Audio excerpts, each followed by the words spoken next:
Welcome to the culture here on the Black Star Network. I'm your host, Faraji Muhammad. Thank you so much for tuning in and being a part of the conversation. This afternoon, folks, we got word earlier this morning that civil rights icon and entertainment legend, Mr. Harry Belafonte, has passed away at the age of 96. Today, we're going to get some thoughts and have a conversation about the life and legacy of this great man. Also, can we talk about President Biden has officially announced his re-election campaign for the 2024 presidential election? What does that mean? What are the implications? And we'll have the discussion around that. Also, we're going to check in with Ashley Banks, who is the Capitol Hill correspondent of the Griot, to give us updates about what Representative Ayanna Pressley is doing around qualified immunity and how House Democrats are calling for Clarence Thomas to resign. We'll have that conversation and a whole lot more. So stay with us. It's all happening on today's edition of The Culture right here on the Black Star Network. Let's go.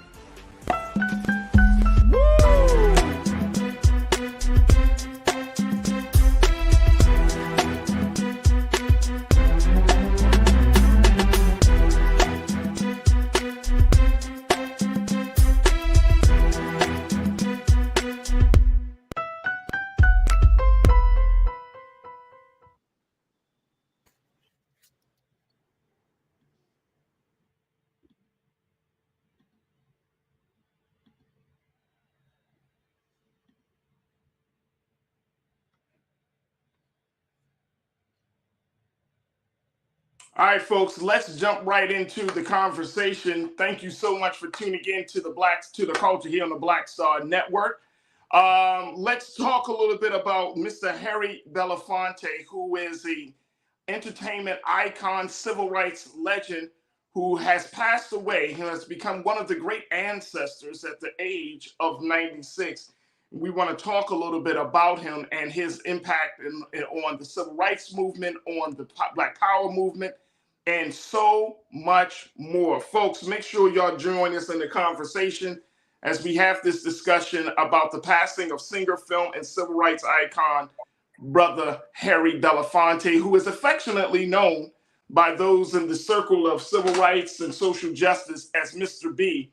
And he has been a man that has transcended time as he has continued to show us what it means to be both an entertainer and a champion of the people. Here to join me for this conversation is my brother Sinedu Wakorafor, who is an activist. He is an advocate. He's also a diversity, equity, and inclusion specialist, and here to give us his thoughts on the passing away of one of our great icons, Mr. Harry Belafonte. Brother Sinedu, peace and blessings, bro. How are you feeling this afternoon? Peace and blessings. You know, they say in Africa that a giant great tree has fallen. A giant tree has fallen today. Harry has lived a very full life, and he has gotten to shape America, not only for African Americans and Black people worldwide, but he has changed the course of America through art and his civil rights activism. And I'm just glad that he got to see a lot of things that he fought for come to pass while he was still alive. Absolutely, absolutely. And here's the thing about Mr. B, because he's been around for so long. And Brother Sinedu, what kept coming to my mind, bro, as I was reflecting on his life and his work and just the impact that he has made, there was a certain level of consistency that was present. You know what I'm saying? Like all the way up to his final days, he's always showed that he would show up, be there on the front lines, be there for the movement. He really took that mantra of elders for guidance, young people for war. He really took that to heart because that's what he did. He got it. Like, I know so many people, and I'm sure you've come across folks in spaces as well, but I've known so many activists and advocates who have had an opportunity to meet with Mr. B, who had an opportunity to consult with him, to get advice from him. I didn't have that great honor and privilege, but to hear their stories and talking about what he brought to the table, I think is something that is something else, bro. To be honest, it shows that this wasn't just a man who just loved to sing and dance and perform and act, but this was a man who truly cared about his people. But he, instead of going in the direction which some of what we sometimes see, that you as you get older, you want to be up in those spaces with the heads of state, and you want to be in those spaces with other folks. He still remained relevant. He still kept himself in spaces with the next generation, and I think that speaks volumes about who he is, bro. Absolutely. And if you, for all of our Black brothers and sisters, Harry Belafonte is yet another example that there are many roads that you can take towards activism. He was into the arts, and he let the arts be the catalyst for his activism change and his activism charge.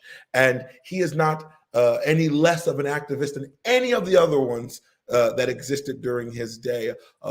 And what I love about him is, even during his older times, as he aged, or got older, if you will, depending on what words you like to use, he still made inroads to be in the midst of younger people. When he was in the midst of folks like Michael Jackson, people don't know that he was the one who had the idea of "We Are the World." That was his. That was his. Absolutely. And Absolutely. if you see, that's what I'm talking about, bro. That type of insight to say, you know what, let's bring some level of social consciousness into whatever we're doing, right? And when I was reading up on him, it's funny because there are a number of men and women, but I particularly like Black entertainers who really like lived in the same space, where like they were all considered to be contemporaries. Like when you look at Mr. B, when you look at Sidney Poitier, I remember hearing Minister Farrakhan saying, the Honorable Minister Louis Farrakhan saying in his early days that people likened him to Mr. B at that time because he was a calypso singer as well as he was a performer as well. You know what I'm saying? And when you start to look at, well, what was going on at that time, when you see these men today, how we reflect on them, talking about their work, their passion, their love for our people, it's like, there was something there. You know what I'm saying? Mr. B died at the age of 96. And it's like during that time period, you see all this stuff happening, but you still was able to stay rooted. And I think one of the big things that we can kind of glean from his life and his legacy is how to stay rooted regardless to whom or to what, right?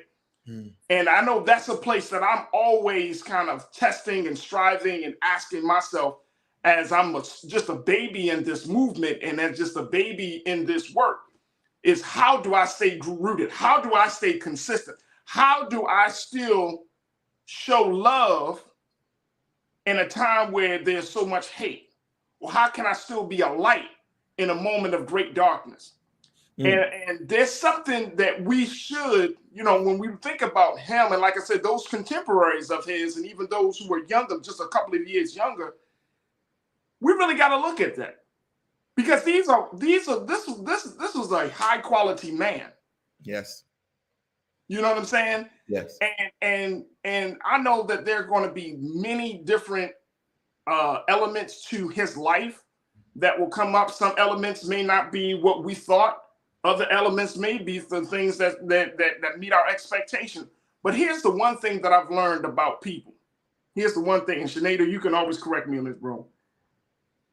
Just because you had shortcomings doesn't mean that you weren't divine. I'm going to say that again. Because I always say to friends and family, I say, nobody goes through this life clean, man. We're not perfect. Marriages may fall apart. Children may not like us. You know what I'm saying? You might have financial issues. You might have health problems. But does that take away from the divinity? Does that take away from the value? Does that take away from the work and the worth of that person? And I think that for us as Black folks, as us being the culture that we are, I think we should keep that in mind, that when we have great ones that have transitioned to become the ancestors, we got to keep that in mind. Like, yes, you're going to see different parts of their life. They were still human, but there was a sense of divinity that needs to be honored within them, because not because of their humanness, but because of their heart, their spirit. They were willing to sacrifice it all for the sake of a people, for the sake of a larger cause that was bigger than them. So, I mean, those are the things that I keep in my mind, bro. I know we're going to have to take a quick pause. Let's take a quick break. And Sinead, I'd love to get your take on that.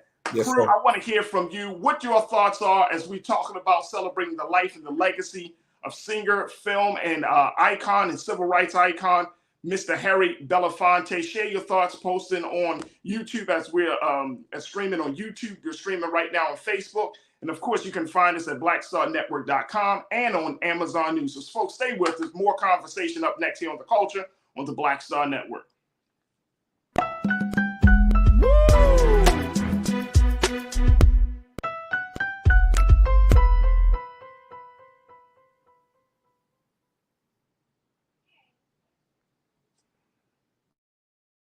Black Star Network is here. Oh, no punch! I'm real revolutionary right now. Thank you for being the voice of Black America. All momentum we have now, we have to keep this going. The video looks phenomenal. See, there's a difference between Black Star Network and black-owned media and something like CNN. You can't be black-owned media and be scared. It's time to be smart. Bring your eyeballs home. You dig? When you talk about blackness and what happens in black culture, we're about covering these things that matter to us, speaking to our issues and concerns. This is a genuine people-powered movement. There's a lot of stuff that we're not getting. You get it, and you spread the word. We wish to plead our own cause. Too long have others spoken for us. We cannot tell our own story if we can't pay for it. This is about covering us. Invest in black-owned media. Your dollars matter. We don't have to keep asking them to cover our stuff. So please support us in what we do, folks. We want to hit 2,000 people, $50 this month, raise $100,000. We're behind 100,000, so we want to hit that. Y'all money makes this possible. Checks and money orders go to P.O. Box 57196, Washington, D.C. 20037-0196. The Cash App is $RM Unfiltered. PayPal is R Martin Unfiltered. Venmo is RM Unfiltered. Zelle is Roland at RolandSMartin.com.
That is absolute facts, bro.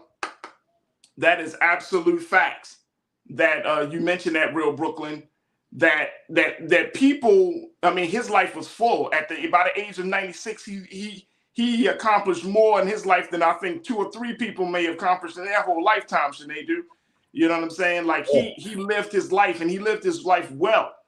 And I hope and pray that God be pleased with our brother. Because he put it all on the line. He showed that he has a love, he got the heart, and that he knew how to live life properly. And so I agree with that on that, Real Brooklyn. But, Sinead, I want to get your take on the piece around, how we should look at a man's life like this, a man who has lived, so many different lives from being a film star, a music star, to a civil rights icon, and then all of that that's happening in between.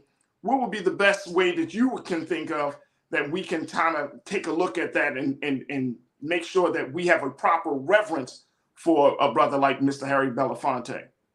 I think it is very essential as a people that as we judge a man by the work of his hands, which is what the African proverb says, is that we also understand that we analyze him by the great successful things he did. And we learn, because there will always be something that comes up that may be unfavorable. We learn from that to make better for the future that we want for ourselves. I mean, the man achieved a ton of things that folks couldn't achieve in a couple of lifetimes. And I think we don't want those great achievements to go unmentioned. And I believe, when you ask yourself, how do we live up to that great name? Many men like him are great seeds of a great future. And those seeds have grown those roots. We are the roots of those seeds. And it is up to us to make sure that those roots are very well firmly planted with all of the work that they started, because it's a continuation. It is a continuation of the work, whether it be in art, whether it be in a spoken word, whether it be in the ideas that he listened to others that he could bankroll or that he could put his stamp on. I mean, the man was able to do so much. And I think it's an honorable thing for us in this moment, as he has now moved onto the ancestral plane, for us to honor that great words the great works that he did. And don't forget the great words that he said, Deo, Deo, daylight come and me one go home. The daylight has come and he now went home to his ancestors. Absolutely, absolutely. I want to share something. At least if we could put this quote up on the screen, please, sis, where we talked a little bit about, the amount of time that Mr. Belafonte, Mr. B, the type of people he impacted, the folks he worked with. Take a look at this. This is coming out of the Griot. They say that as prominent as he was in the entertainment space, he was just as significant when it came to the fight for civil rights for African Americans. He was a close confidant of Dr. Martin Luther King Jr. and financial backer of many important social movements. Mr. Belafonte was a key organizer for the historic 1963 March on Washington, which was supported and attended by fellow giants in the arts and humanitarian spaces, such as his eventual best friends Sidney Poitier, James Baldwin, Diane Carroll, Sammy Davis Jr., Ruby Dee, Ossie Davis, Marlon Brando, Paul Newman, and many others. Over his illustrious life and career, he was awarded many honors, including but not limited to a Kennedy Center Honors for Excellence in the Performing Arts, the Nelson Mandela Carriage Awards, and the National Medal of Arts from President Clinton, the NAACP's prestigious Spingarn Award medal, and Chevalier of the Legion of Honor by decree of the President of the Republic of France, the highest award bestowed by the French government. So here's a man, Brother Shanadu, who was well awarded in various spaces. And again, I really want folks to understand that his legacy is not going to be because of these awards. His legacy is not going to be because of his relationships with heads of state and with some of our most famous legends, celebrity entertainment legends. His legacy, and I think he knew this very early on, is going to be with the next generation. And if there isn't, and this is, I think, is a great tale of what you need to do to continue the fight, but even more so, what you need to do to ensure that your legacy, your work is not just going to be left up in the air. You start to put seeds in other people. And that's what we're seeing. And that is the one thing I think, Brother Shanadu, that we can't forget. And that one thing, remember I mentioned in the first part of the discussion, I was saying that there was something different about those group of men and women who came um, 80 and 90 years ago. Yes. Yes. And the big difference that I see now is that they understood the great rites of passage. They understood the Sankofa model. That's what I'm going to call it. Yeah. Where they reached back and they started to invest in the next generation, putting seeds of guidance and wisdom into the next generation. Yes. And that's the only way that this thing is going to live. The liberation struggle, bro, is not going to live if people aren't invested into, if we don't talk to young people, if we don't take the time to build with the next generation, if we don't take the time to create a space for the next generation to be heard, this thing is not going to happen on its own. People, and it always blows my mind, bro, that we see some Black leaders who don't do that, who don't invest in the next generation, who hold on to power and serve as gatekeepers and try to, oh no, you're not ready. That type of talk. It blows my mind. Yeah, it's mind blowing, and I think a lot of it is personal self-ego and aggrandizement. You said that 80, 90 years ago, something about these men, something about these women that were just different. And my belief, and I've always had this belief, is that everybody is still trying to plant seeds today. The seeds has been planted. What our job to do is find more efficient ways to till the ground of which the seeds have been planted. But folks want to replant their own seeds when it's our jobs to continue and push the messages started from those before us. It's a continuation, not a starting. It already started before we got here. And I think it's important for our leadership of all kinds to study folks like Harry Belafonte, study folks like Sidney Poitier, and see what they did to see how we can continue so we can properly stand on the shoulders of our ancestors. Yeah, bro. Yeah. Because you know what? I remember, and Sinead, do you remember when we were organizing for the great Justice or Else movement in Baltimore? This was back in 2015. Yes. 20 years after the great celebration, the great stand of the great and historic Million Man March. 20 years later, folks, Yes. I had the opportunity to serve as the co-chair of the local organizing committee in Baltimore. There were two co-chairs, myself and my brother, Mark Montgomery, Reverend Mark Montgomery. Mm-hmm. And we co-chaired the whole strategy for Baltimore to get to DC back in 2015 for the great Justice or Else movement that was called by the Honorable Minister Louis Farrakhan and many other organizations back in 2015. And it was a 20-year celebration of the Million Man March, but it was also an opportunity for us to say, and y'all remember in 2015, police killings were all over the place. Yes. And so it was during that time, I remember, bro, that, you know, you and I, we would go to these meetings, we would take our delegation. We had a strong delegation of young leaders from Baltimore traveling back and forth to DC during the course of that year in preparation for October 2015. And I remember like listening, we went to the meeting, Minister Farrakhan was there, Dick Gregory was there. Yes. All of the great legends, and both from the faith institutions, Dr. Jeremiah Wright. I saw a couple of other people, Reverend Willie Wilson in DC converging. And I remember just sitting there thinking like, man, this is what it's all about, Sinead. Yeah. Yeah. You know what I'm saying? Like, this is what it's all about.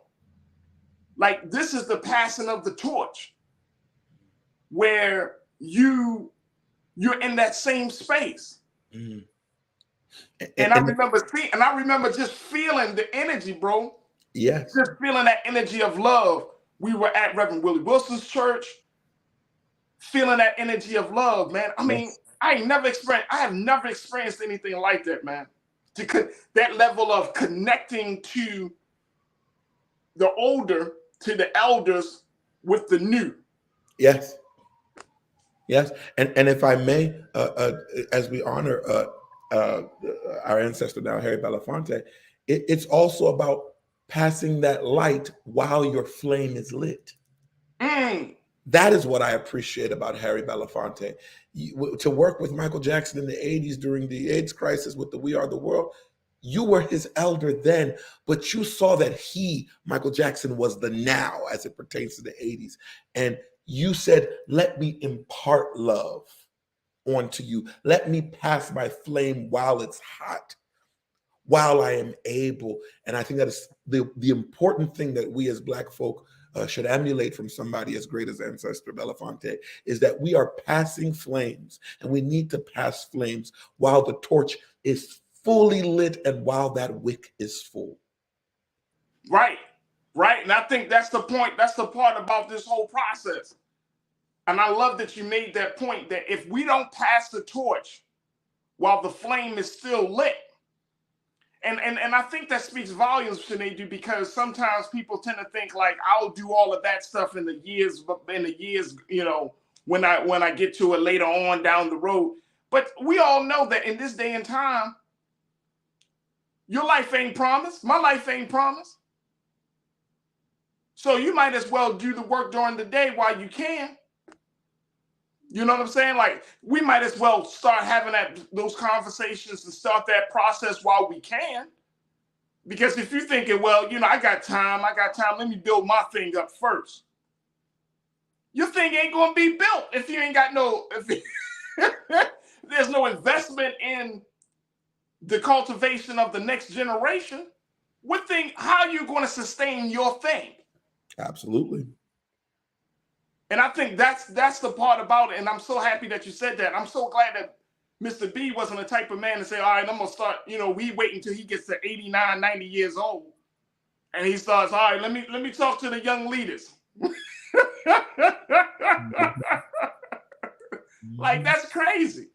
That's crazy. And that's the lesson. That's another great lesson, bro, that as we have this conversation, that I hope that those of us, the crew and everybody that's watching today, that you see that there is a place for you, but more importantly, we got so much ground to cover. People, and it always amazes me, brothers, they do, that people act as if we already don't have a lot of work to do. They ask the question like, well, what can I do? Well, what do you want to do, bro? What can you do? So much. Let's start there. What do you want to do, and what can you do? And then go ahead and do it. Because trust and believe, there ain't enough people doing what you can do and what you want to do. If you have the skill, I learned this very early on, folks. If you have the desire and the skill and the ability to do something, most likely that what you're doing is that's your purpose. I'm going to say that again. If you have the desire and you are blessed to have the skill and the ability to do something, most likely that thing falls in line with your purpose. You ain't got to search for it. You ain't got to go to no tarot card reader. It's right in you. It's inside. Mm-hmm. And that's the thing that Mr. B have always kind of cultivated in this generation of young leaders. Just go ahead and do what you do. Mm-hmm. And I will say this to my young leaders and to the younger generation, folks who might be my age, a little bit younger or just slightly older. It is important, I think, as our elders continue to become older and older, it is important that we diagram how the Martin Luther Kings, the Marcus Garveys, the Medgar Evers, the Harry Belafontes, the diagram how all of that led to you, how there's a connection, and that who you are continues the story on what they do. So there's not a disconnect. All of these people came as drivers to you and to I. Yeah, it is. So that we continue in our, because we have to remember to hold that responsibility. No one is telling you to be like them. No, continue on the road in which they paved, so that you now pave for the generation to come. Absolutely. All right, folks, we got to take a quick pause. When we come forward, Let's switch gears and let's talk about President Biden's election announcement, as he has announced that he does plan to run for president again in 2024. What are the implications and what are your thoughts around that big conversation? Stay with us. That discussion is up next here on The Culture on the Black Star Network.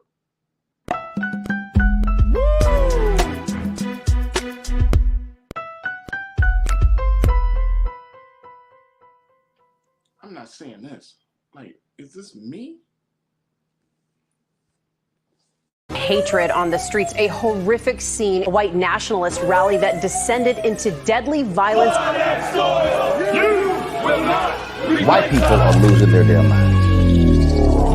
As an angry pro-Trump mob storms the U.S. Capitol, we've seen shots. We're about to see the rise of what I call white minority resistance. We have seen white folks in this country who simply cannot tolerate black folks voting. I think what we're seeing is the inevitable result of violent denial. This is part of American history. Every time that people of color have made progress, whether real or symbolic, there has been what Carol Anderson at Emory University calls white rage as a backlash. This is the rise of the Proud Boys and the Boogaloo Boys. America, there's going to be more of this. Here's all the Proud Boys, guys. This country is getting increasingly racist in its behaviors and its attitudes because of the fear of white people. The fear that they're taking our jobs, they're taking our resources, they're taking our women. This is white fear.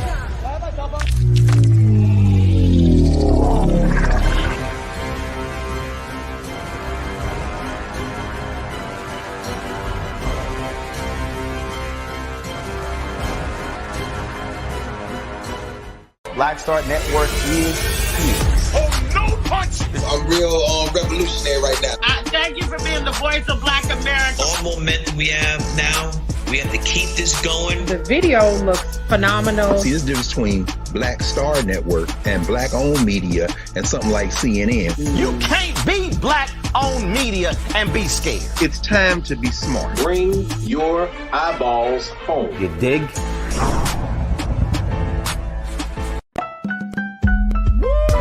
Folks, Black Star Network is here. Oh, no punch! I'm real revolutionary right now. Support this man, Black Media. He makes sure that our stories are told. Thank you for being the voice of Black America, Roland. Stay black. I love y'all. All momentum we have now, we have to keep this going. The video looks phenomenal. See, there's a difference between Black Star Network and black-owned media and something like CNN. You can't be black-owned media and be scared. It's time to be smart. Bring your eyeballs home. You dig? Pull up a chair. Take your seat. The Black Tape with me, Dr. Greg Carr, here on the Black Star Network. Every week, we'll take a deeper dive into the world we're living in. Join the conversation only on the Black Star Network. Hi, I'm Dr. Jackie Hood Martin, and I have a question for you. Ever feel as if your life is teetering and the weight and pressure of the world is consistently on your shoulders? Well, let me tell you, living a balanced life isn't easy. Join me each Tuesday on Black Star Network for a Balanced Life with Dr. Jackie. We're all impacted by the culture, whether we know it or not. From politics to music and entertainment, it's a huge part of our lives, and we're going to talk about it every day right here on The Culture with me, Faraji Muhammad, only on the Black Star Network. I'm Deborah Owens, America's Wealth Coach, and my new show, Get Wealthy, focuses on the things that your financial advisor and bank isn't telling you, but you absolutely need to know. So watch Get Wealthy on the Black Star Network.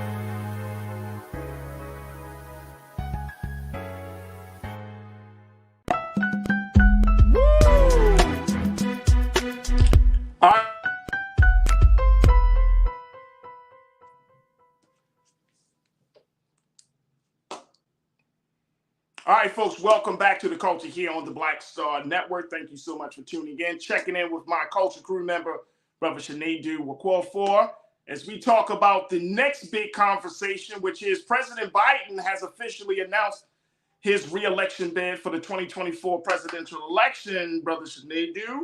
and he has created this video. At least let me know when you got the video. But they created this video saying that he wants to complete the work. He wants to finish doing the job that he was called to do. And let me show you what the president said in his re-election video. Take a look.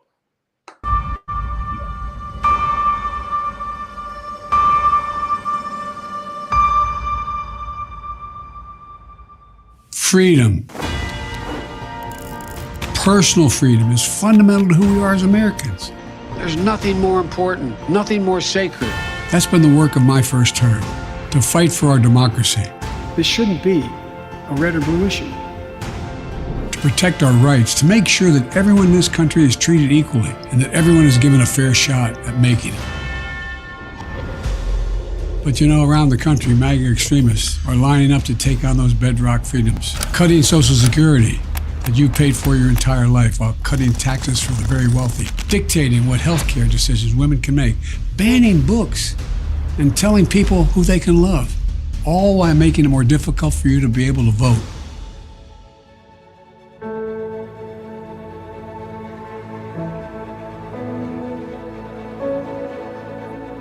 When I ran for president 4 years ago, I said we're in a battle for the soul of America, and we still are.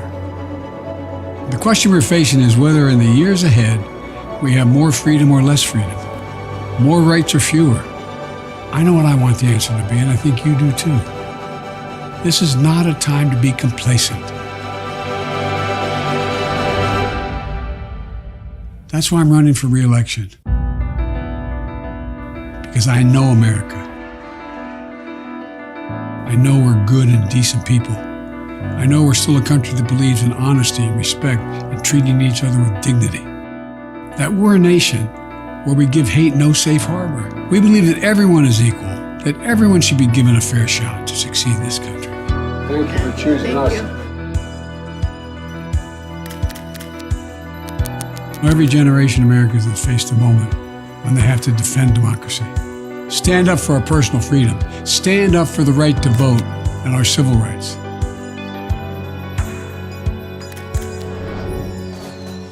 And this is our moment.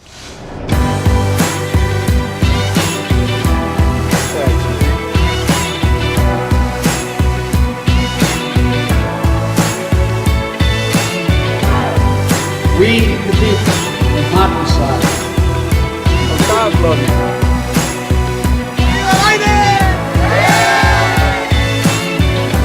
So if you're with me, go to joebiden.com and sign up.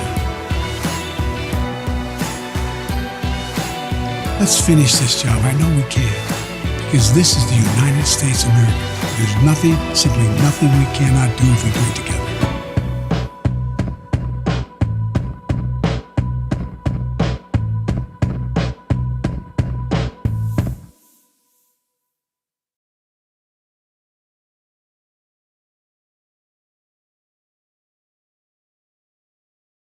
Folks, Black Star Network is here. Hold no punches. I'm real revolutionary right now. Support this man, Black Media. He makes sure that our stories are told. Thank you for being the voice of Black America, Roland. Stay black. I love y'all. All momentum we have now, we have to keep this going. The video looks phenomenal. See, there's a difference between Black Star Network and Black-owned media and something like CNN. You can't be Black-owned media and be scared. It's time to be smart. Bring your eyeballs home. You dig?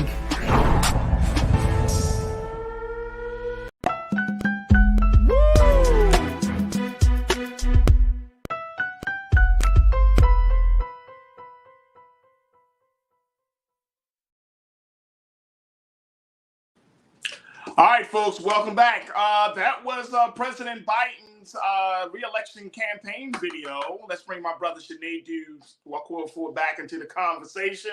How you feel about that, brother Sinead?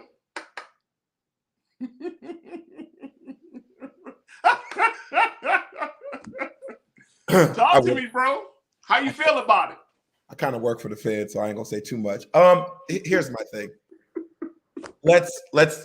This is lesson 2 or part 2 of the conversation, but let's go back to part 1. All right. It's important that our elders are passing the flame while it's lit. I appreciate everything that Joseph R. Biden said, President Joseph R. Biden said. My only issue is, somebody had said this, I forget who it was, I think it was a young lady. She said, I'm just tired of seeing old white men as president. Other than Barack Obama, it's been old white men. For almost anybody who's living, that's all they've seen, all old white men and one black man. And for me, do I think he's fit to do the job? Sure he is. But how can I believe I'm the future if I don't see all of those amazing, prominent, young, active folk that we're not supporting? That is my only issue here. Do I think he's strong enough to take on Trump or DeSantis? I don't know. Did he, that, as you can see, this ad is he launched it on the anniversary of the ad that he had 4 years ago. And if you analyze it, he kind of flipped out some of the imagery, some of that imagery he had of January 6th, 4 years ago. What he used was imagery from Charlottesville. And I just think the message is, it's tale as old as time. We need new soldiers fighting old battles. That's my opinion. New soldiers fighting old battles. And I feel like this puts us in a very unique space, Constitution do, because I would agree, but we're looking at the state of this country. I'm not sure who can step into these shoes and hit the ground running day one. My concern is, like a lot of folks, is President Biden not necessarily just competent, but does he have that energy, the spirit to do this job for another 4 years? That's a very real concern, right? He'll be 86 years old. Some of our culture crew members are saying, and I'm going to go back to Real Brooklyn. You said this dude was an adult during the Taft era.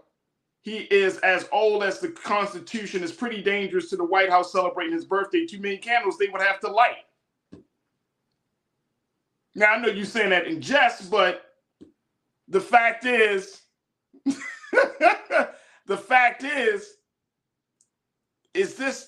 do we put our eggs in the Biden basket, in the Biden-Harris basket?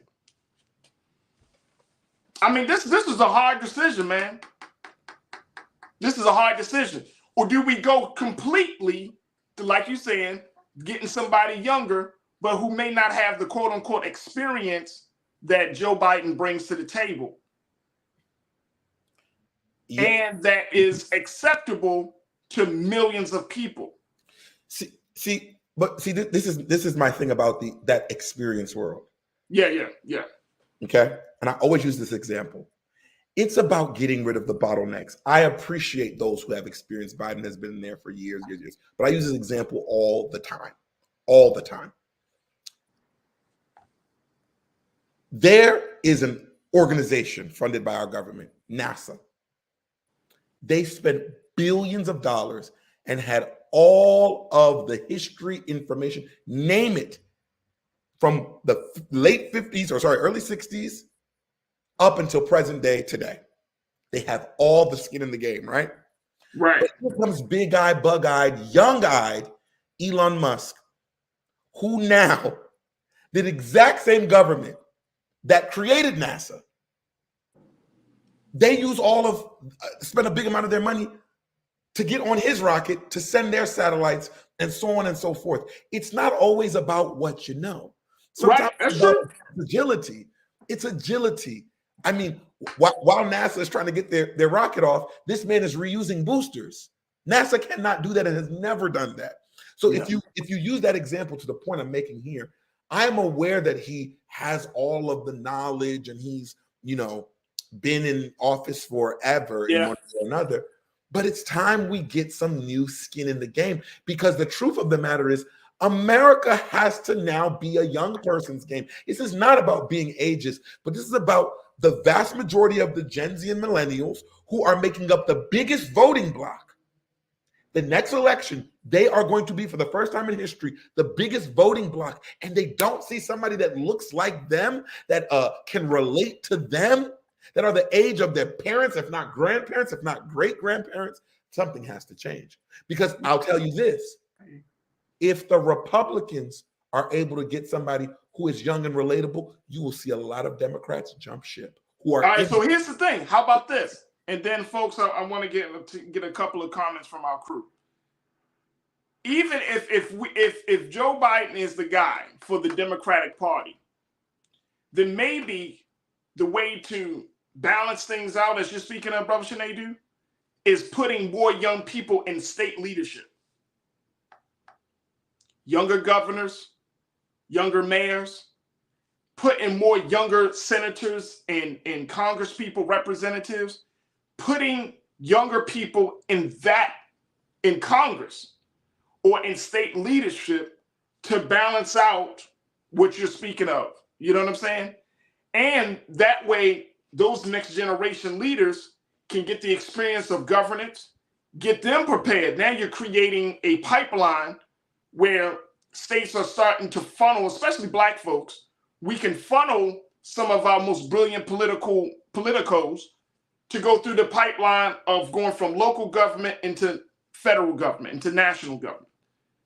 But they have to, and then that would help to buttress what you're speaking of, which is we may not need a younger leader at the top. If you still got a whole bunch of old ideas and old ideologies at the bottom, it's still going to fall. Mm-hmm. So we might have to build it from the bottom up instead of from the top down. Absolutely. You get younger people into the bottom of these, into state positions, right? Mm-hmm. And this has to be a plan. There has to be like a 10-year, 12-year plan, whatever the case may be. But this has to be a plan where you get these state young people into these state leadership positions. Because a lot of young people, they want to jump from, you know, oh, I think some things need to change, or I want to be mayor. That's not the process. You're not going to get elected that way. You got to get elected by going through the ranks somewhat. Not always works that way, but somewhat getting your feet wet in your state politics and then understanding the relationship very quickly. Karina, thank you so much for checking in. My sister, you said, I'm tired of hearing about Biden's age, which in turn is a huge distraction. Though I will say the media talks about Trump like he's 25 and his old age never seems to come up like ever. Facts. I agree. Mm-hmm. He's in his 70s. He got a whole list of problems. Helena, hey, Karina, thank you so much. Helena Jones, you checked in and said Biden's age and Kamala's negative profile are going to get us a second Trump presidency. She needs to up her profile. That's if Trump can get through all these litigations. Chris Begg, you checked in and said experience is overrated. Experienced politicians only bring old ideas. I hear you. And Pretty Brown Mimi 726, you said, I'd rather have Biden over Trump or Biden. I'm from Florida. DeSantis is no joke. He's Trump 2.0. Look, we're going to take a quick pause. When we come forward, we're going to continue to have the conversation with Brother Sinedu and you. Folks, I just want to get your thoughts as President Biden has announced that he will be running for the 2024 presidential election. What's your take? Stay with us. It's The Culture here on the Black Star Network.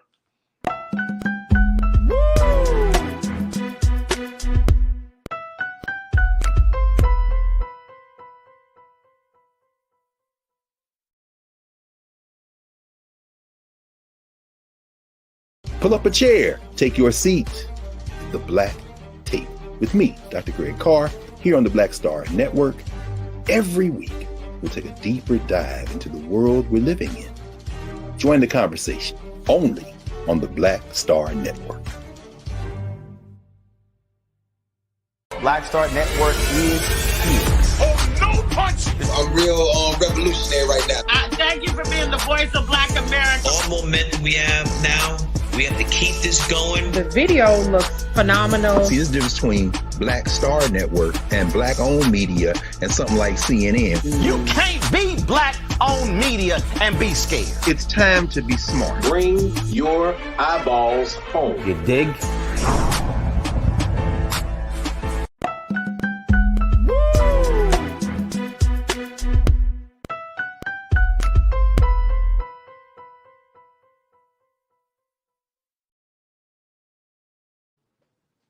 All right, folks, welcome back to the Culture here on the Black Star Network. We're just getting some final remarks as we talk about President Biden has officially announced his bid for re-election for 2024. He has put out a video, a 3-minute video showing his legislative agenda, his victories, and the things he said he still wants to work on if given the opportunity to be reelected.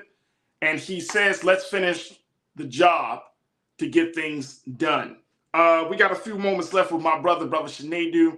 Brother Shanadu, very quickly, you know, people are, and you bring up an excellent point, the age situation, but I'm thinking that we need to maybe start looking at state leadership for young people if Biden is going to be the guy for the Democrats, right? We may have to hit it from that angle versus expecting to get a younger president. I just don't see a deep bench, as they use the analogy in sports, bro. I don't see a deep bench for the Democrats right now for a candidate that has the appeal and all of the kind of checks off all of the other boxes that Biden checks off, and people are willing to still feel like, all right, the Democratic Party is going into a different direction. If you can't put a person in the position, maybe you can put people around the person in the position that will influence his thought.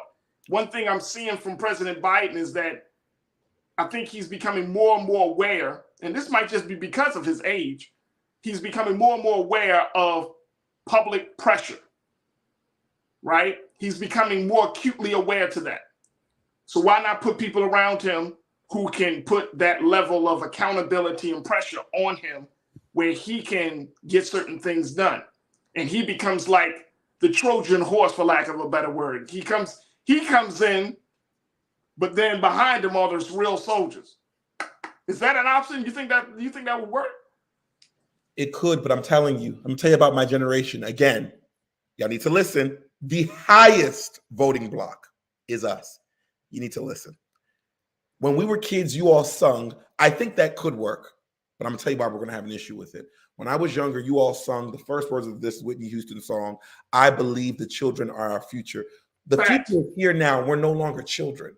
The reason why I speak on age is not to disrespect or discredit, is that we, you know, what did my guy Andre 3 Stack say that one time? The South got something to say, like the youth got something to say because we're not youth anymore. When you look at great business leaders, when you look at the startup industry in our nation, do the average age of these people who are doing the startups. They're in their 20s and 30s. Y'all have no issue saying that they're too young to be leveraging businesses that cost billions and billions of dollars, getting billions of dollars in loans. Y'all have no issue saying that, okay? How old was Steve Jobs? How old was Sergey and the other gentleman from Google? How old were they when they got started? They were in their 20s, 30s, 40s. The point I'm making is this. We have to allow our youth to be able to take up all space, not just state legislative positions or state senatorial positions. If the access says you need to be 30-something years old, then let it start at that age if it's possible. What you suggested, Faraji, originally about starting them in the state and then bringing them on, that is a great idea. And if you need a great example, Barack Obama. That's what I was thinking about. From 97 to 2003 and in 2005 until 2008, barely 10 years.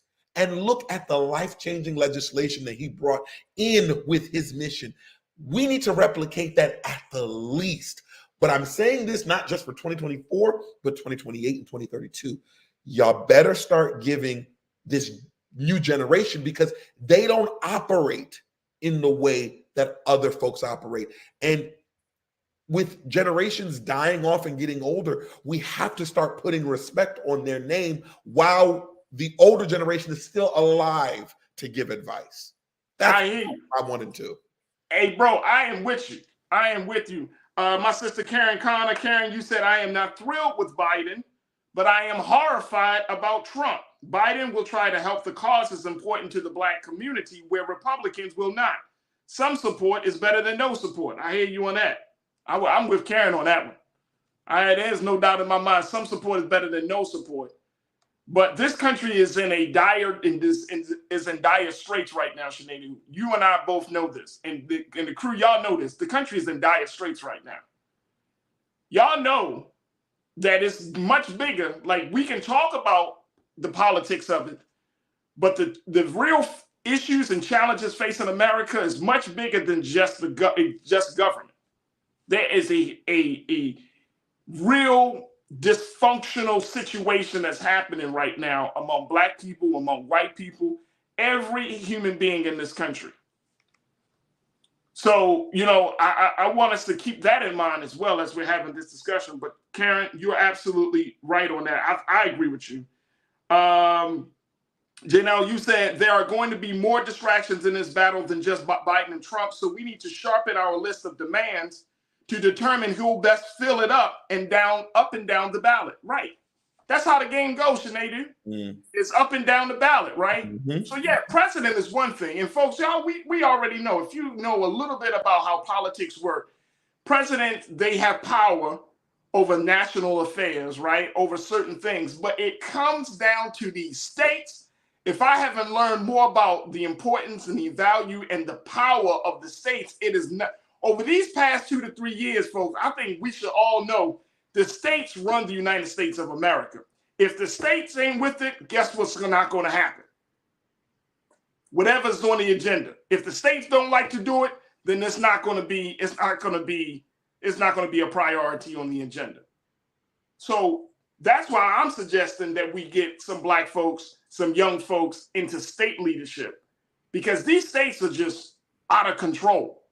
A lot of these states are just going off. They're not even thinking about the president. They don't even care about the president because of the way our government system is set up. The states have more power than the national government in some cases and in major decisions.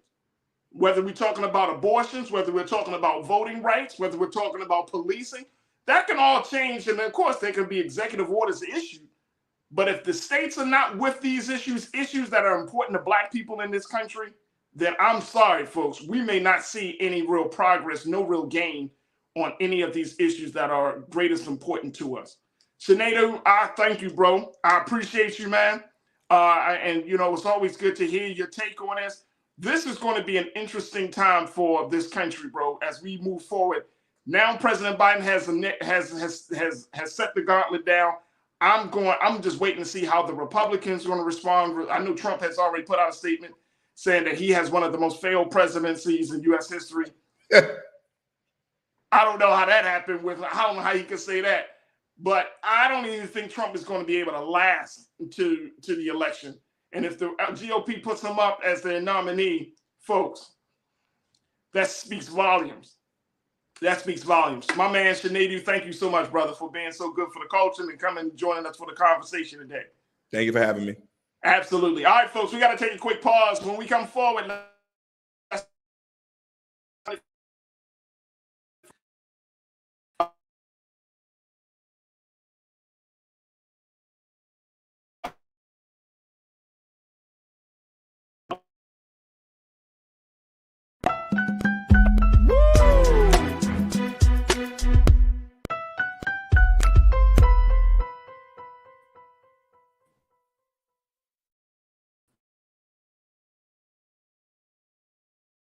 When you talk about Blackness and what happens in Black culture, we're about covering these things that matter to us, speaking to our issues and concerns. This is a genuine people-powered movement. There's a lot of stuff that we're not getting. You get it, and you spread the word. We wish to plead our own cause. Too long have others spoken for us. We cannot tell our own story if we can't pay for it. This is about covering us. Invest in Black-owned media. Your dollars matter. We don't have to keep asking them to cover our stuff. So please support us in what we do, folks. We want to hit 2,000 people, $50 this month, raise $100,000. We're behind 100,000, so we want to hit that. Your money makes this possible. Check some money orders. Go to P.O. Box 57196, Washington, D.C. 20037-0196. The Cash App is $RM Unfiltered. PayPal is R Martin Unfiltered. Venmo is RM Unfiltered. Zelle is Roland@RolandSMartin.com. Black Star Network is here. Oh, no punch! I'm real revolutionary right now. Thank you for being the voice of Black America. All momentum we have now We have to keep this going. The video looks phenomenal. See, there's a difference between Black Star Network and Black-owned media and something like CNN. You can't be Black-owned media and be scared. It's time to be smart. Bring your eyeballs home. You dig? Hatred on the streets, a horrific scene, a white nationalist rally that descended into deadly violence. White people are losing their damn minds. As an angry pro-Trump mob storms the U.S. Capitol, we're about to see the rise of what I call white minority resistance. We have seen white folks in this country who simply cannot tolerate black folks voting. I think what we're seeing is the inevitable result of violent denial. This is part of American history. Every time that people of color have made progress, whether real or symbolic, there has been what Carol Anderson at Emory University calls white rage as a backlash. This is the rise of the Proud Boys and the Boogaloo Boys. America, there's going to be more of this. Here's all the Proud Boys, guys. This country is getting increasingly racist in its behaviors and its attitudes because of the fear of white people. The fear that they're taking our jobs, they're taking our resources, they're taking our women. This is white fear.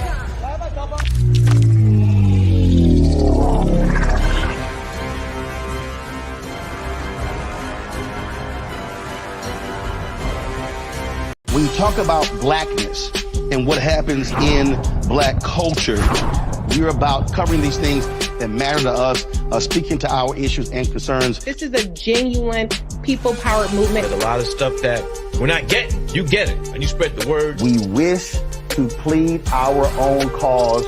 Too long have others spoken for us. We cannot tell our own story if we can't pay for it. This is about covering us. Invest in black-owned media. Your dollars matter. We don't have to keep asking them to cover our stuff. So please support us in what we do, folks. We want to hit 2,000 people, $50 this month, raise $100,000. We're behind 100,000, so we want to hit that. Y'all money makes this possible. Checks and money orders go to P.O. Box 57196, Washington, D.C. 20037-0196. The Cash App is $RM Unfiltered. PayPal is R Martin Unfiltered. Venmo is RM Unfiltered. Zelle is RolandS.Martin.com. Folks, Black Star Network is here. I'm real revolutionary right now. Support this man, Black Media. He makes sure that our stories are told. Thank you for being the voice of Black America, Roland. I love y'all. All momentum we have now, we have to keep this going. The video looks phenomenal. See, there's a difference between Black Star Network and Black-owned media and something like CNN. You can't be Black-owned media and be scared. It's time to be smart. Bring your eyeballs home. You dig?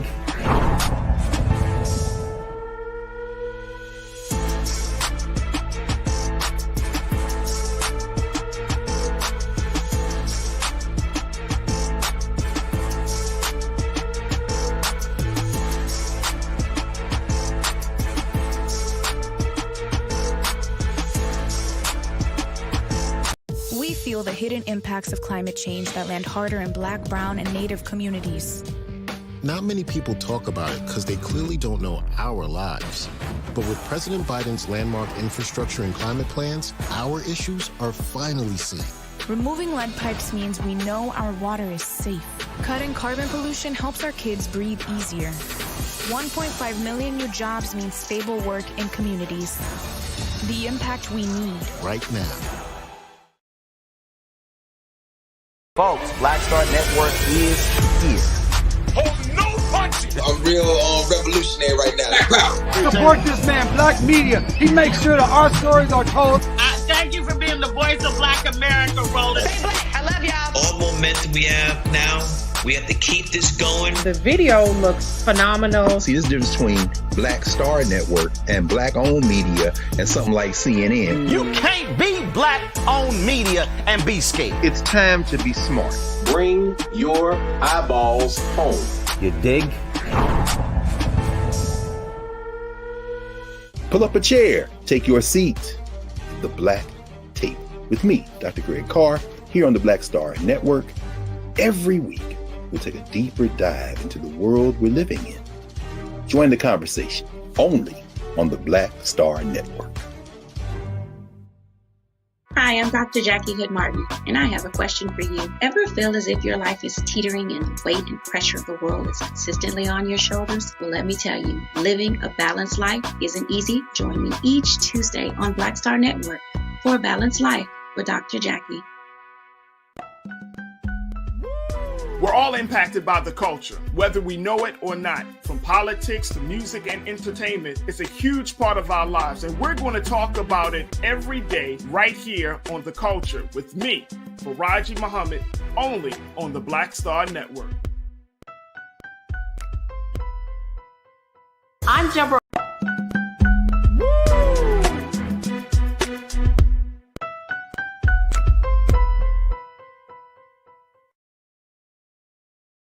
Hatred on the streets, a horrific scene, a white nationalist rally that descended into deadly violence.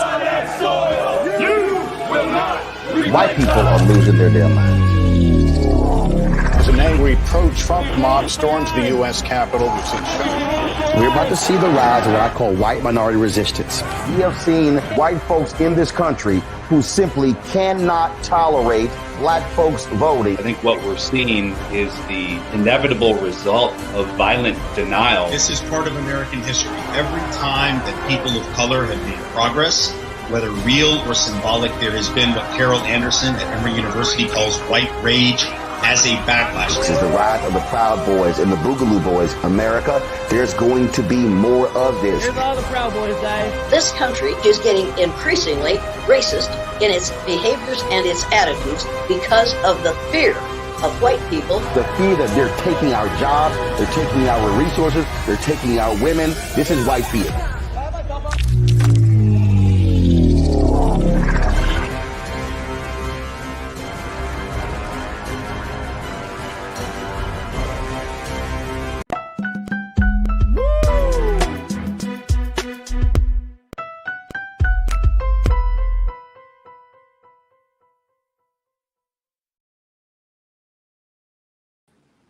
All right, folks, welcome back to The Culture here on the Black Star Network. I'm your host, Faraji Muhammad. Okay, now let's switch gears to get some updates about some big stories that you may have heard about but don't know the latest developments of. And these are the stories that are going to be given by the Capitol Hill correspondent for the Griot, Miss Ashley Banks, here to share with us some of the big things that we need to know about. Ashley, good to see you. How are you this afternoon? Good to see you as well, Faraji. I'm doing pretty good. How about yourself? I'm good. I'm good. All right, let's talk about some of these stories that you've been working on. You've been putting out a lot of reports about what's been happening on Capitol Hill. I'm seeing a report about Clarence Thomas and how the Democrats are calling for his resignation. Then I saw the other report about Representative Ayanna Pressley calling for the end to qualified immunity. So where do we start with all of these things? Yeah, let's start with qualified immunity. So last week, after Congress was on a 2-week recess, Ayanna Pressley and Senator Ed Markey came back to the Capitol Hill Triangle and basically held a press conference discussing how they were reintroducing their Qualified Immunity Act. They want to end qualified immunity. Ayanna Pressley simply said, for generations, Black Americans have been disproportionately profiled, surveyed, policed, lynched, choked, brutalized, and murdered. She said these practices of police brutality are systemic and rooted in our country's legacy of slavery and radical terror. What Ayanna Pressley did during the press conference, I found interesting. She made sure to educate the public on the fact that qualified immunity is not a law. It's a doctrine that was created by the Supreme Court to undermine the Civil Rights Act of 1871. Now, the Civil Rights Act of 1871, Faraji, granted citizens power to sue any person acting under the authority of state law who deprives them of their constitutional rights, and that includes police officers. However, in 1967, the Supreme Court made it so that officers would only be held accountable for their actions if the victim or victim's family could clearly establish that the officers in question violated the Constitution. So due to this caveat created by the Supreme Court, it makes it harder for victims or families of victims to sue police for police brutality. And we see that time and time again, where there are cases that are dismissed, or officers who are charged for actions of police brutality are usually not convicted for their crimes. And so then the families are relying on wrongful death suits in order to recover something, in order to see some sort of justice. But Ayanna Pressley and Ed Markey said enough is enough. It's been time. We need to get rid of qualified immunity, because getting these wrongful death lawsuits that ends up coming out of the pockets of taxpayers is not doing anything to these officers who need to be held accountable for their actions. I'm sure you saw the recent news of one of the officers involved in the Breonna Taylor shooting, and how he was just placed a few miles away in another county. I'm sorry? You said it was in the other county, like in the sheriff's department, correct? Right. He was moved to another county where he's able to continue practicing as a police officer, which is very angering, obviously, to everyone. And so if, qualified immunity weren't a thing, maybe he would have been held accountable. Maybe he would be sitting in jail right now for some of his actions. Of course, he was following protocol from the people up top, and there's a whole, political thing going on with that. But at the same time, officers should have been held accountable for their actions in the Breonna Taylor event, just like so many different situations that have occurred in recent years. Officers should be held accountable. They are not exempt. But because of the Supreme Court making qualified immunity a doctrine, it's been followed, and it's been something that really does protect officers when it shouldn't. And it's just putting your average citizen at a disadvantage, knowing that if today I were to get shot or brutally beaten by police officers, it could be hard for me to hold them accountable. So I know that a lot of times with police departments, this is police agencies are funded through the states, through their respective states. Is there any sort of rumbling among state leaders to possibly say, okay, even on the Democratic side, to say, okay, we need to really nix this qualified immunity within our state laws as a way to kind of get the ball rolling to nix it from any national conversation? Have you heard anything about that? I haven't heard anything, but since it's not actually a law, there's nothing that I'm aware of in which it could change on the state level doctrine from the Supreme Court. So it is on, the national and federal level. And so it needs to be done away with through Congress, since Congress is what the court. So that's what needs to take place. So Ayanna Pressley and Ed Markey and other House Democrats are doing what needs to be done by pushing this. But when it comes to the opposing party, the GOP, they have to back this. And so this is the second time that this has been introduced. And so a lot of reporters at the press conference, our question was, so what makes this time different? And Ayanna believes, obviously, because this is something she really cares about, something that we all care about, she says she's just hopeful that this time there will be change. And obviously, GOP, they need to wake up and see what's taking place, what's happening in these Black and brown communities, what's happening to people that look like you and me, Faraji, and that justice needs to be served, that they need to put Americans over politics. Forget what your politics are. This is a life or death situation. And it's about justice. It's not about Republicans versus Democrats. It's about justice. It is about justice. And this is why I think, even having a conversation about this element of qualified immunity should be really looked at as the metric of how serious people really are about achieving justice. If a person says that they're about justice and they support this statute of the law, which allows a police officer to essentially kind of not feel the full brunt. Yes, they lose their job, and there might be some level of public backlash and public humiliation. But at the end of the day, they can go, as we saw with the officer who shot Breonna Taylor, you can just move to the next county and get another job back in law enforcement. Right. And so this is really the sticking point.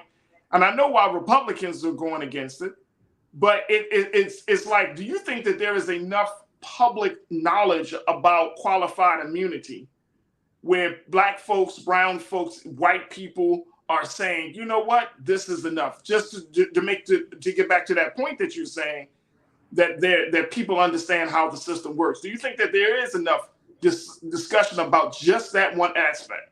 I think there is, at least the circles that I travel in.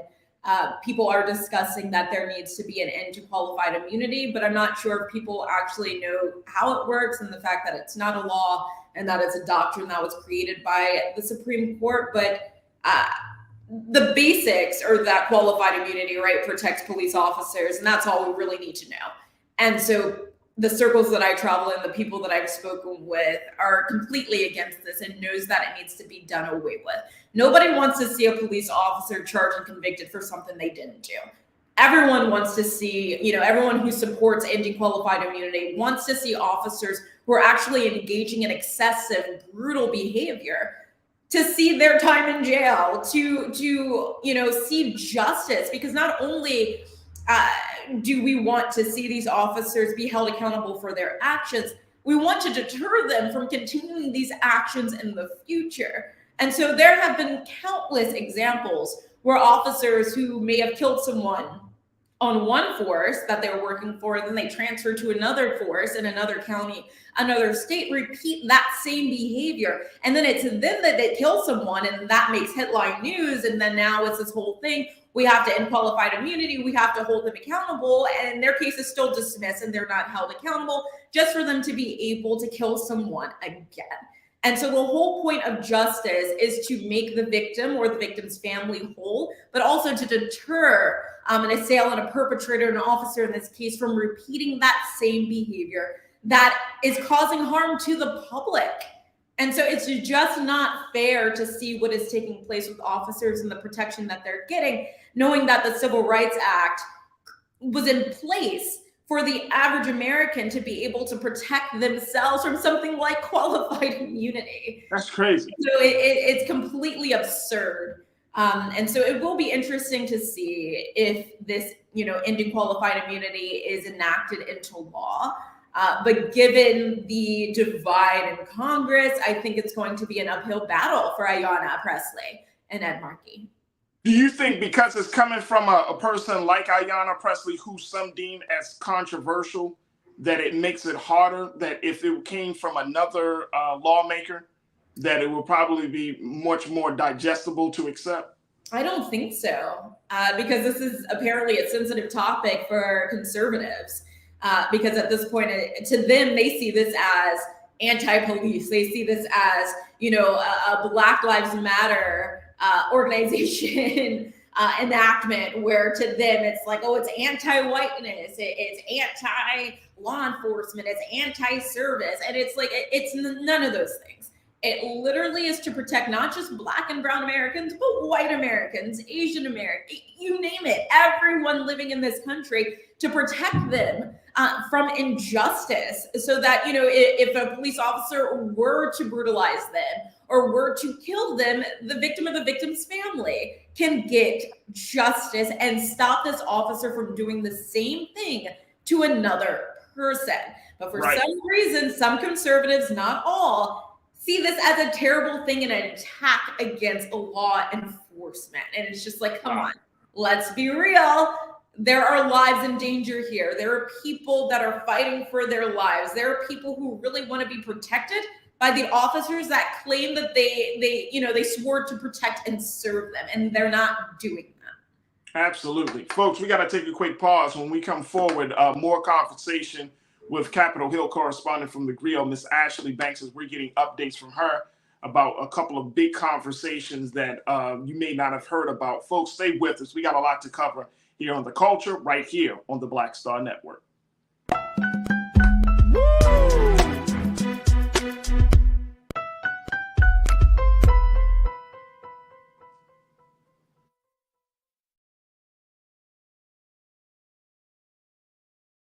Folks, Black Star Network is here. Oh, no punches! I'm real revolutionary right now. Support this man, Black Media. He makes sure that our stories are told. Thank you for being the voice of Black America, Roland. I love y'all. All momentum we have now We have to keep this going. The video looks phenomenal. See, there's a difference between Black Star Network and Black-owned media and something like CNN. You can't be Black-owned media and be scared. It's time to be smart. Bring your eyeballs home. You dig? Pull up a chair. Take your seat. The Black Tape with me, Dr. Greg Carr, here on the Black Star Network. Every week, we'll take a deeper dive into the world we're living in. Join the conversation only on the Black Star Network. Hi, I'm Dr. Jackie Hood Martin, and I have a question for you. Ever feel as if your life is teetering and the weight and pressure of the world is consistently on your shoulders? Well, let me tell you, living a balanced life isn't easy. Join me each Tuesday on Black Star Network for A Balanced Life with Dr. Jackie. We're all impacted by the culture, whether we know it or not. From politics to music and entertainment, it's a huge part of our lives, and we're going to talk about it every day right here on The Culture with me, Faraji Muhammad, only on the Black Star Network.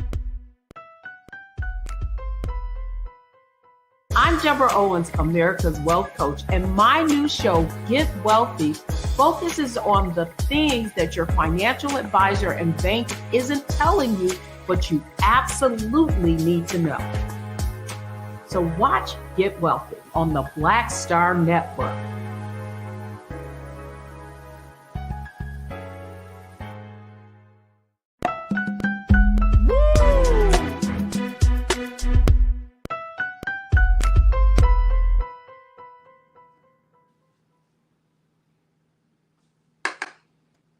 All right, folks, welcome back to the show. We've been talking to Capitol Hill correspondent for the Griot, Ms. Ashley Banks, getting us updates about two big conversations that are happening right now on Capitol Hill. One being the situation with Representative Ayanna Pressley looking to end qualified immunity, and we will have to see, Ashley, how Representative Pressley is going to manage through all of this.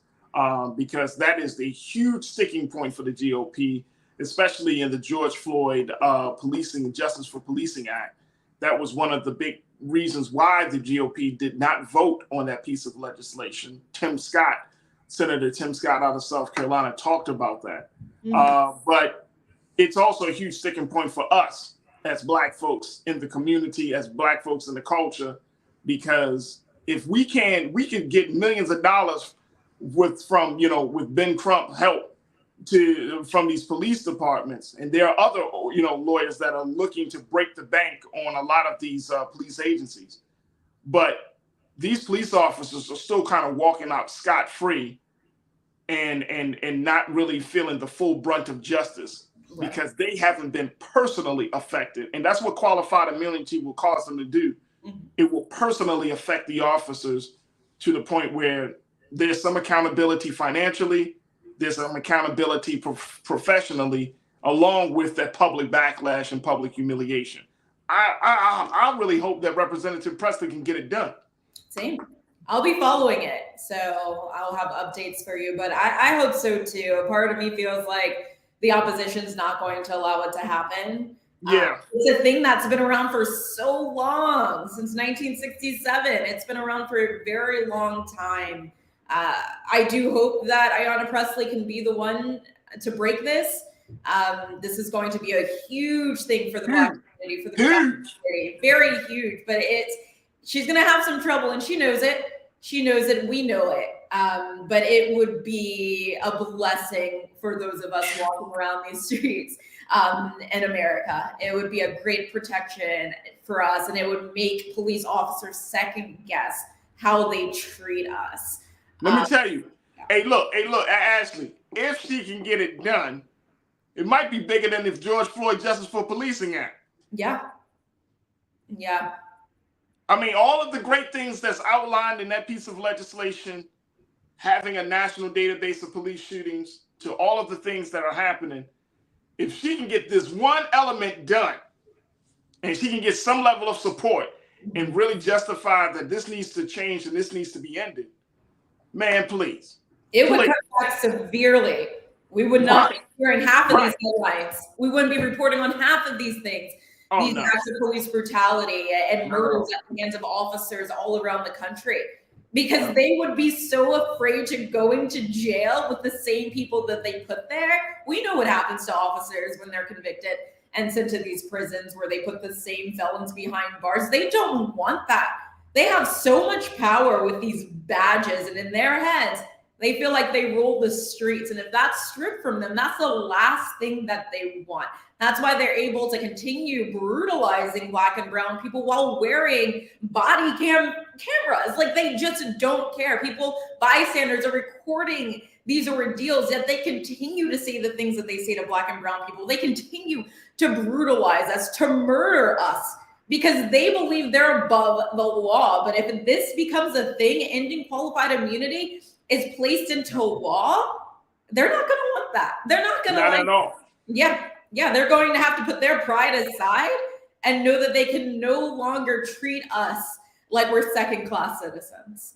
Let me ask you before we move on to the next report. The police unions have always been another part of this dynamic as to uphold and to keep in power those police officers that do violate our civil rights and human rights laws. What role are they playing in this thing? Are they? I'm assuming, just because I know how police unions can be, from my experience in Maryland, I'm assuming that they're not happy about this on a national level. Are you? What kind of information have you garnered around the police unions' response to this? Haven't heard anything from the police unions, but I can assume they're not too happy. As we know, that is so interesting to me. Mm-hmm. That is so interesting, because if people understood, like, a lot of these police unions came at a time, and you can definitely fact check me on this one, Ashley, but I think it was, if I remember reading the history of police unions in this country, it started like in the 50s, like either the 50s or the 60s. There was a call for these type of unions to come together to essentially protect officers. And I think it came around the same time that you saw a lot of civil unrest among Black folks because of the civil rights movements and the calls for police officers to be held accountable. So police unions kind of was created to protect officers, essentially, to make sure that they have the proper legal protection, and they have this brotherhood that would always look out for their best interests. And so I do think it's interesting that they're quiet right now, because they're always vocal, talking about what the officer needs, what the officer deserves, and all of that BS, especially when these officers bust us in the head or shoot us down in the streets like we're dogs. It's like the police union comes to their rescue and just like, oh, well, what about the officers and their families? And it's like, what about the victims and their families? Right. Did that not matter to you? Like, what? We didn't sign up to get beat. You guys signed up to protect us, not to beat us. Right. Exactly. I was reading something recently because of the Kim Potter situation. This is the former officer who was just released from prison. And I think the Griot did a story on it. Just released from prison. She was the one responsible for shooting and killing Daunte Wright. And she only did a few months. Yeah. For murder. Yeah. And I don't know whether she plans to get back into law enforcement, but I think the conversation is going to be, time has been served. She has paid her debt to society. Therefore, let her live her life. Yeah, I hope she doesn't get back on the force. And if she did, she needs to do desk duty, because if you can't tell the difference between your gun and a taser after being on the force for as long as she was, she doesn't need to go back. We don't need her. We don't want her. Like, just stop. Come on. And people were like, oh, give her a second chance. What about Daunte Wright? Life, because she couldn't tell which one was a gun. Right. Like, come on, let's use logic here. Like, a man died because of her incompetence. Like, that was a life or death situation. I'm still not completely convinced that she didn't know the difference. But I'm not. Hey, Ashley, you and me both, sis. You and me both. I cannot comprehend how you've been an officer for that long and you don't know which side of the belt your taser and your gun is on. I don't have any understanding. All right, so we'll talk about that later. Okay, so what's the latest around the situation with Clarence Thomas and his secret relationships? Right. So last week, House Democrats, Hank Johnson, he demanded that Supreme Court Justice Clarence Thomas step down amid the ProPublica report, which showed, like you were saying, that Thomas had been accepting lavish gifts from Harlan Crow, the GOP donor / billionaire, for nearly 3 decades. Shortly after he took the bench in the 90s, that's when he and Harlan Crow developed a friendship. And the ProPublica report, it just lays out all of the different things in which he and Harlan Crow engaged with one another. It's pretty scathing report there. But Hank Johnson simply said he needs to step down in order to protect what little is left of public trust and respect for the United States Supreme Court. And I want to read you a quote from Representative Jesus Garcia, who's also pushing for Clarence Thomas to step down. He said, "We have a judicial system that lets off the wealthy and the well-connected and punishes poor and vulnerable people." And so I thought that was so impactful for Raji, because it's so true. Like, Clarence, what you did was wrong. As a Supreme Court justice, you're supposed to be impartial. You're not supposed to be accepting gifts from anyone. I don't care if that person is truly your friend. Like, he can be friends with Harlan Crow, but you should not be accepting gifts, because we don't know what those conversations were about. We don't know what kind of influence Harlan Crow had on Clarence Thomas's decisions during some of these Supreme Court rulings. And although Harlan Crow released this letter saying that he didn't influence Clarence Thomas, he may not have outwardly influenced him, but who knows? These gifts were lavish. Like, Harlan Crow was probably showing Clarence Thomas a life he had probably never seen. This man is a billionaire. And so only they know the type of influence that they had on each other and what was going on when it came to Clarence Thomas and the decisions that he's made, and, you know, being on the bench for nearly 3 decades. But even so, even if there wasn't anything going on, it just brings up the issue of code of ethics. The Supreme Court is the only court that isn't abiding by a code of ethics. Courts all over the country have to abide by a code of ethics. But for some reason, the Supreme Court has neglected to do just that. If there was a code of ethics in place, then whatever, you know, Clarence Thomas had been doing, that man would have been impeached. But there isn't a code of ethics. But there is a law that was put in place after Watergate that said officials like Supreme Court justices have to reveal their financial disclosures, including receiving lavish gifts. Clarence Thomas claims that people told him that he didn't have to do that. And so this week he decided he was going to amend some financial disclosures. But at the same time, if there were a code of ethics, he would have been held accountable. Even Chief Roberts would have been holding him accountable, saying, hey, buddy, you got to disclose this information. If you don't, we have to give you the boot, because what you're doing, you're making the Supreme Court look bad. Because now it has the public wondering who else is receiving lavish gifts, who else from the outside has an influence over these decisions that we're seeing being made, who had an influence over Roe versus Wade, like, being overturned, like, what is actually going on here in the Supreme Court? And so congressional members have asked Chief Roberts to come and testify so that they can all come to an agreement of how this ethical situation needs to be dealt with in other ethical situations moving forward. Right now, this is an embarrassment to the Supreme Court. The Supreme Court should not be impartial to anyone. They should not be siding with, Republicans. They shouldn't be siding with Democrats. We shouldn't know what they're thinking. Like, what's happening here is not okay. And it's basically putting the lives of every American in jeopardy, knowing that there isn't a code of ethics and that the Supreme Court justices are ruling in the way in which they feel like aligns with their beliefs and not necessarily with the law. And so there are a lot of organizations that are pressing up against the Supreme Court and saying, you need to do something. You need to establish a code of ethics because the public is losing its trust in you. And although the public is losing its trust in the Supreme Court, that still isn't going to make a difference because the justices are still making these decisions. We have 3 important decisions coming up for Raji before we take a recess, right? We have the affirmative action case that could change so much for Black Americans. We have the voting rights case, same thing. And then we have the student loans, Biden's student debt relief plan, student debt relief plan. And so right now it's kind of just like, so how is this going to go? Did Harlan Crow have an influence on Justice Clarence Thomas when it comes to affirmative action?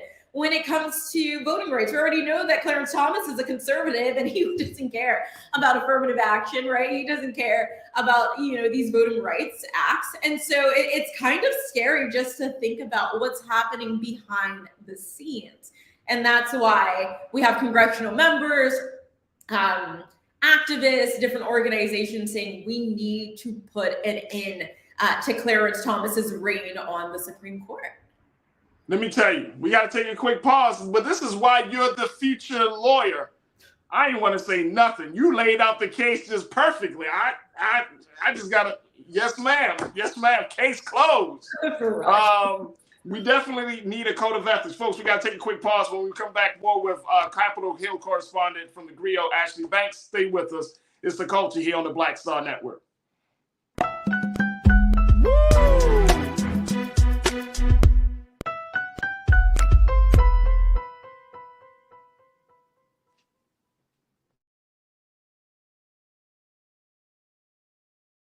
Hi, I'm Dr. Jackie Hood Martin, and I have a question for you. Ever feel as if your life is teetering and the weight and pressure of the world is consistently on your shoulders? Well, let me tell you, living a balanced life isn't easy. Join me each Tuesday on Black Star Network for A Balanced Life with Dr. Jackie. We'll laugh together, cry together, pull ourselves together, and cheer each other on. So join me for new shows each Tuesday on Black Star Network, A Balanced Life with Dr. Jackie.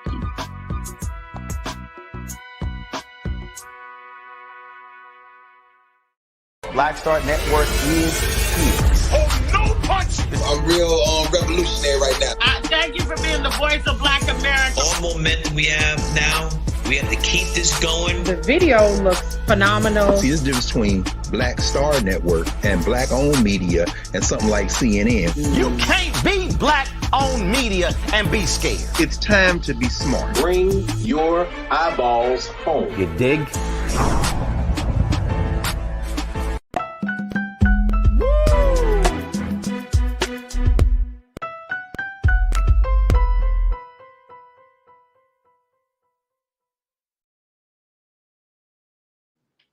All right, folks, welcome back to the show. We've been checking in with Capitol Hill correspondent Ashley Banks from the Griot. She's been giving us the Griot updates with Ashley Banks and talking about what the House Democrats are planning to do as they're trying to do something with Supreme Court Justice Clarence Thomas, who has once again shown that he is not the right guy to be sitting on the highest court in the land, from everything because of his relationship with his wife, Jeannie Thomas, who has been involved intimately with the January 6th situation, to now Supreme Court Justice Thomas being looked at in a very, very side eye because of his relationship with billionaire and GOP investor Harlan Crow, and accepting money or accepting trips and all types of gifts and not disclosing any of those gifts in a public fashion. This is the thing. So now, as you heard from Ashley, there is a call for a code of ethics. And this code of ethics, folks, they've been talking about this, Ashley, for, since last year, since the Jeannie Thomas situation came up. At that time, 73% of Americans, according to Forbes, they did a Morning Consult Political poll, 73% of Americans who strongly or somewhat support the binding Supreme Court justices to a code of ethics as the Supreme Court Ethics Recusal and Transparency Act would do. This piece of legislation would hold the Supreme Court justices, every single one of them, to a higher standard. Now, y'all remember when the Supreme Court used to be that one place of impartiality, that one place that folks would go to and say, you know what, I might finally get some justice from this court. Not today. More and more Americans and adult Americans have lost faith in the Supreme Court justice, and only about a little bit less than 30%, folks, according to a Pew Research poll, about 28% to 30% of Americans still hold the belief that they can trust the Supreme Court. Damn. Yeah.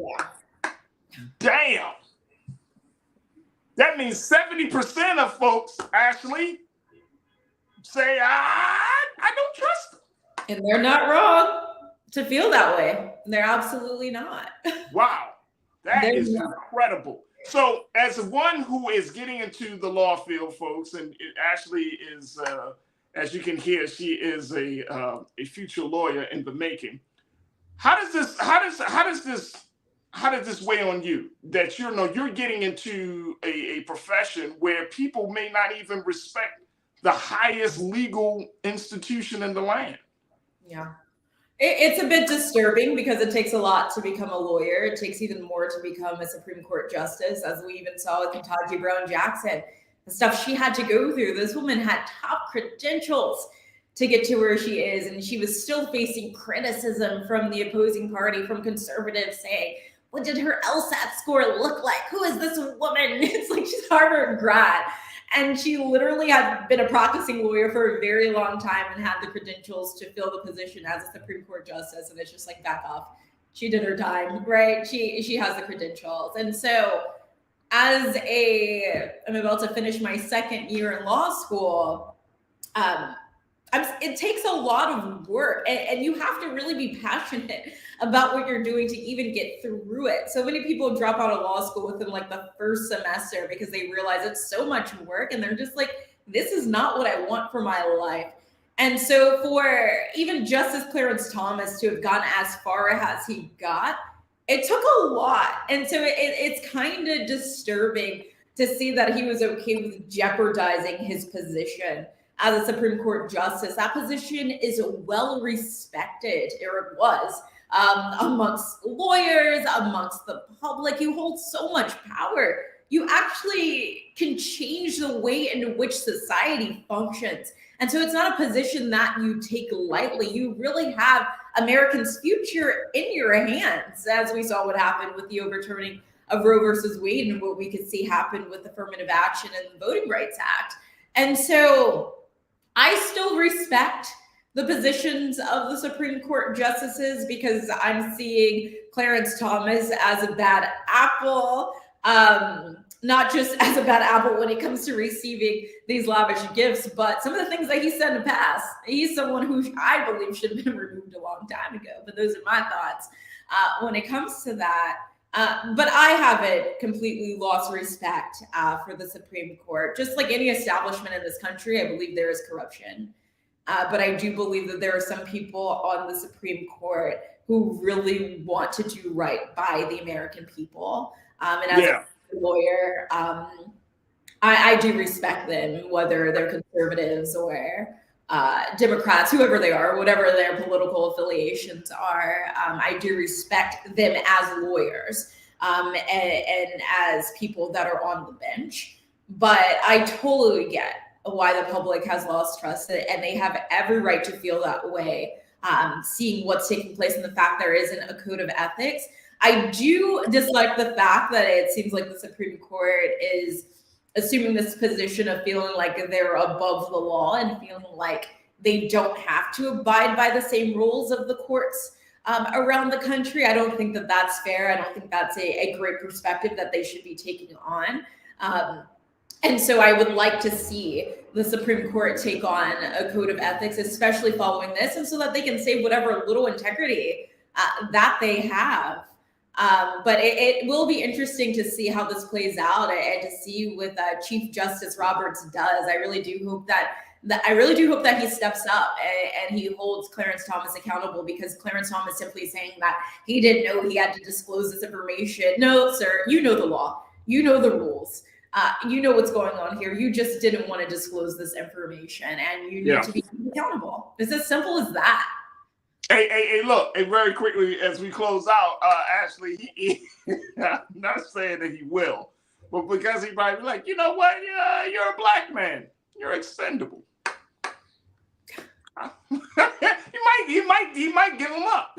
He might give him up. We don't know. We don't know if Justice John Roberts, his allegiance to the GOP, his allegiance to the party, is going to rank his allegiance to the highest court in the land. We don't know. But if Clarence Thomas continues to be, whether it's his wife or whether it's his own actions, continues to be a stain on the court, he might put himself in a position where he might be the first Supreme Court justice to be removed from the court, or to have to resign from the court instead of retiring from the court. And hey, no crocodile tears on this side. That's all I'm gonna say.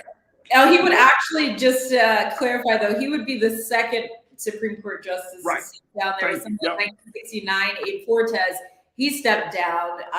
Similar situation. Was receiving financial gifts in exchange for like legal advice, and he felt the pressure, and so he stepped down. And so Clarence Thomas would be the second, and I hope he does. I would love to. I hope he does too. I would love to see him leave that bench and Biden appoint somebody else. I think that would be a beautiful thing for America. Absolutely. I don't think he will. So. Hey, Ashley, I appreciate you. Thank you for your patience and working with us your time today. And I thank you for these dynamic reports. We look forward to bringing you back on, but folks can find all of your latest reports about what's going on in Capitol Hill. They can find you on thegrio.com and follow you on all social media platforms, correct? That's correct. And Ashley M. Banks. It's the same on Instagram and Twitter. So There it is. Ashley M. Banks, future lawyer, Capitol Hill correspondent for The Griot. Thank you so much for today's updates. Thank you so much, Faraji. Talk to you soon. Yep, absolutely. All right, folks, that's going to do it for us. I thank each and every one of you for being a part of the conversation. Thank my brother Sinead Wakofor for joining us. Big shout out to my team, my production team, for making today's show happen. And of course, my online culture crew. Make sure you do your due diligence and support us here at Black Star Network. We're doing big things. Make sure you go to our website at blackstarnetwork.com, blackstarnetwork.com. Support us financially, share the content, and follow us on all social media platforms at Black Star Network. Also, while you're on social media, make sure you hit me up. Follow me at The Real Faraji on Instagram and Faraji on Twitter. I would love to connect with you as we continue to build this community. Stay tuned. 6 p.m. Eastern Standard Time. Roland Martin Unfiltered is coming at you. You know they got a major tribute to our beloved Mr. B, Harry Belafonte. So make sure y'all tune in for that. And God willing, we will talk tomorrow for another exciting edition of The Culture right here on the Black Star Network. Talk to you soon. Peace.